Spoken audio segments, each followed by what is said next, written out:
Welcome to This Explainer. If you've been sitting at your kitchen table lately, staring at your monthly budget, and just feeling this overwhelming sense of dread about housing costs, trust me, you are not alone. For decades, the traditional working family housing ladder was pretty simple. You rent, you save, you buy a starter home. It was the gold standard. But today, for the average working family, that ladder feels completely broken. So let's dive into the data and figure out exactly why. So, why does keeping a roof over your head feel harder than ever? I want to validate something for you right up front. Your financial stress, it's likely not because of bad budgeting. It's not because you didn't skip your morning coffee or because of poor personal choices. There has been a massive, systemic shift in the housing market. It's a structural squeeze, and it's hitting working families from literally every conceivable angle. The crucial point here is understanding what we call the housing trap. Now, this isn't just about high mortgage rates. It's a multi-stage crisis. Think back to the 2008 financial crash. The focus back then was mostly on risky mortgages and collapsing home values, right? Well, today's crisis is entirely different. It spans the entire life cycle of housing. Buying is too expensive, renting is too expensive, and crucially, keeping the home you already own has become significantly harder because of spiking insurance, taxes, and maintenance. Section 1. The income gap. Here's the brutal math facing an average household today. The median household income sits right in the middle at about $86,000, but to comfortably afford the median rent, you need $76,000. That leaves virtually zero breathing room. And to actually buy a typical home, you need a staggering $111,000. So, as a working family, you might earn just enough to survive the rent, but you fall vastly short of ever being able to buy. And this exposes the illusion of renting. Sure, renting might technically look cheaper on paper than taking out a massive mortgage, but rent is now consuming so much of a working family's monthly paycheck that it basically creates a barricade. High rents actively block you from building the savings you need for a down payment, paying off existing debt, or building any sort of long-term wealth. You are essentially paying a premium just to tread water. Working families are caught in a literal vice grip. On one side, you have the renting dilemma. You face eviction risks, zero equity building, and constant annual rent hikes. On the flip side, if you try to escape renting, you slam right into the first-time buyer wall. We're talking about a median home price hitting $417,700, super high interest rates, and fierce competition from wealthy investors. The trap springs shut at both ends of the spectrum, and you're just caught right in the middle. Section 2. The hidden costs of ownership. Now, what if you actually manage to buy a home? Well, getting the keys is really just the beginning. According to bank rate estimates for 2025, the average hidden cost of owning and maintaining a single-family home is $21,400 a year. Just think about that for a second. That is $21,400 out of your pocket every single year, completely separate from your base mortgage payment. The base loan is just no longer the full measure of affordability.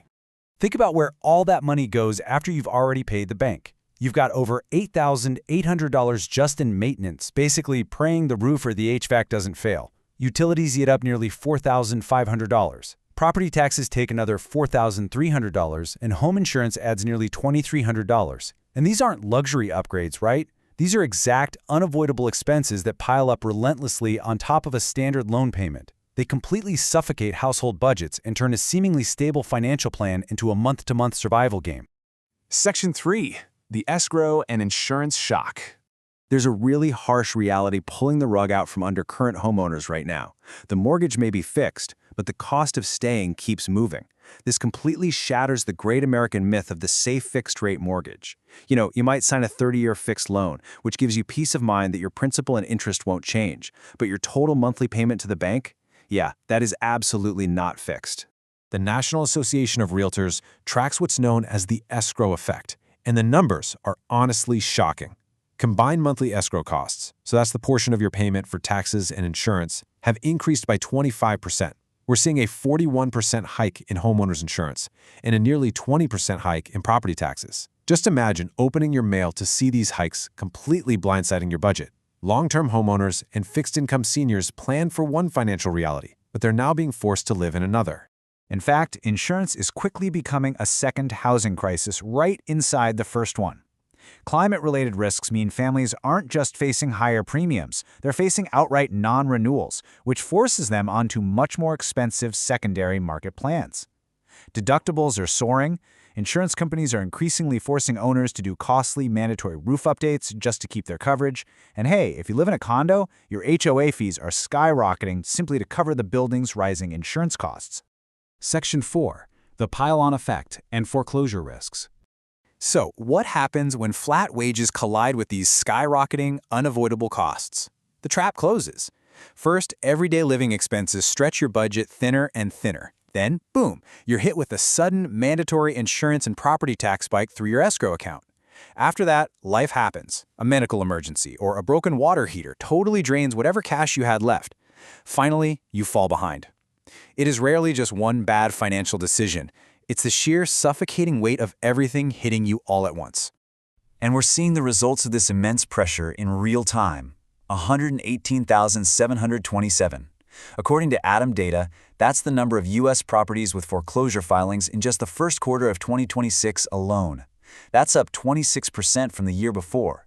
Bank repossessions actually surged 45% year over year. This is concrete proof that systemic pressures, not individual failures, are actively causing working households to lose their grip on the American dream. It's just a relentless cycle for the working class. Rent rises, prices rise, insurance and taxes rise, repairs rise, interest rates rise, debt rises. But wages? They just do not rise enough. The system keeps ruthlessly moving the goalposts for the 99% trying to build a little stability. Section 5. Building real housing relief. Now, if telling working families to simply budget better isn't going to fix a systemic trap, what will? We need targeted public policies that address the full cost of staying housed. That means massive investments in affordable construction to increase housing supply. It means robust first-time buyer assistance. Crucially, we need insurance reform to stop these extreme premium spikes, property tax protections to keep seniors in their homes, and anti-investor protections to make sure working families aren't just being outbid by Wall Street for basic shelter. To summarize the core thesis of our explainer today, the housing trap is not just a real estate market issue, it's a wealth issue. It's a labor issue, a debt issue, a racial equity issue, and a massive public policy issue for the 99%. Housing is the foundation of economic security. And when that foundation cracks under the weight of all these rising, unregulated costs, the broader economic struggle for power and wealth across the country just intensifies. I'm going to leave you with this final thought. If the economy is supposedly growing, why are working families paying more just to stay in place? Really think about that. Housing is no longer just about finding shelter, it's a battle to keep the wealth you build. Thank you so much for joining me for this explainer, and remember to keep asking the hard questions.